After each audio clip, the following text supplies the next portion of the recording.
И Сына и Святаго Духа.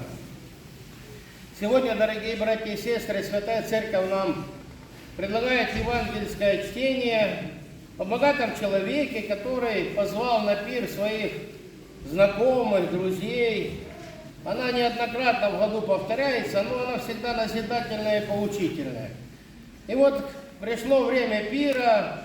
Один говорит: я купил землю, должен пойти посмотреть на нее. Имей меня отреченно. Второй говорит: а я купил 5 пар валов, надо проверить, насколько я правильно вложил деньги. Третий говорит: я женился, молодая жена, я тоже не приду. Ну, разгневался человек, расстроился, говорит: ладно, собирайте всех, кто есть. Собрали по городу, по окрестностям, еще есть место. Идите, говорит, на дороге за город, вот кого не встретите, всех собирайте, чтобы дом был полон. Когда все собрались, то звучит замечательная фраза, полезная для каждого. Аминь, говорю вам, никто из тех званых не вкусит моей вечери. Званых много, а избранных мало. И вот насколько она поучительная, это говорится прежде всего о самом богоизбранном народе, который не принял Христа как Мессию. Он и пришел, он даже когда женщины хананейские говорят: я послан только к овцам дома Израилева. Вот их должен я привести. Но когда они его не приняли, он им сказал: все оставляется дом ваш пуст. И как вы знаете, Иерусалим в 70 году римляне сравняли с землей. Не просто сравняли, а пропахали, как поле оставили после себя. И вот эта же притча, она полезна и каждому человеку. Сколько Господь призывает именно для веры.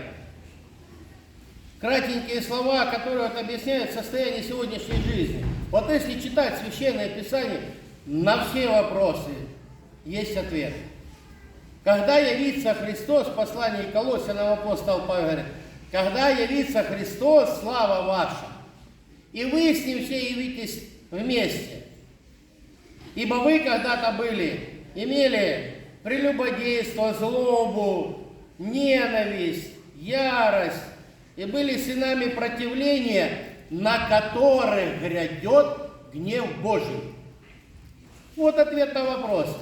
Когда у вас есть злоба, прелюбодеяние, нет ревности о Боге, о заповеди, вы являетесь сынами противления, вы противитесь воле Божией, и за это на вас грядет гнев Божий. Вот и рассуждайте, как живет сегодня мир. Вот чем он живет, то и получает. Получает гнев Божий за все свои беззакония. Я не буду их перечислять. Сколько Господь человека зовет евангельскими истинами, но они не устраивают современный мир. Они не подходят под тот критерий, которым хочет жить человечество. Под ту демократию, под ту комфортную жизнь, под те соблазны, под те беззакония. Не подходит это, нет. Вот заповеди Божьи, они, никак они не устраивают. Поэтому мир и ждет гнева Божия. Интересно, расскажу один пример о том, насколько Господь человека призывает разными способами.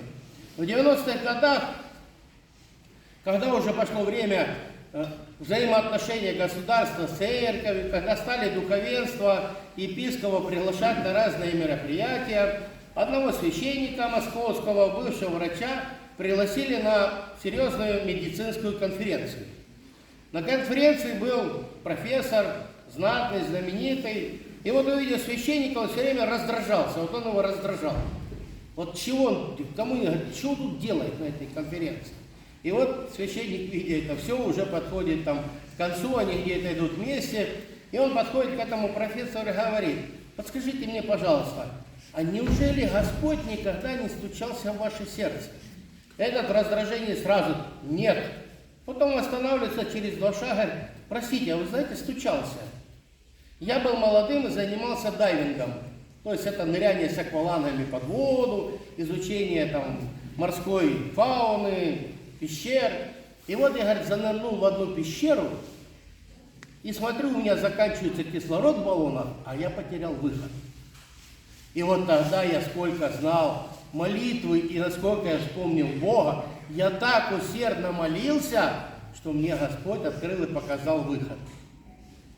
Вот призвание человека на тот же пир веры. Господь в свое время каждому открывает, стучится и зовет. Смотри, не прозевай, а то потухнет светильник жизни твоей, а я приду, а тебя обрящу спящим. Вот так и в сегодняшней жизни особенно можно признать. А другую хорошая притча о винограднике. Мало того, что послал слуг, поубивали, сына послал, того убили. Вот так и мир сегодня не нужна миру правда Божия. Она его обличает во грехе, в беззаконии, во всем. Но если не будет обличать церковь и служители, то, как сказано в Писании, камни его забьют. Поэтому твердость веры и призвание на пир – это ежедневное служение православного человека. Это каждодневное правило, это прохождение своей христианской жизни, это твердость и стойкость в вере. Вот это та дорога, по которой мы идем на пир Господней веры. Аминь.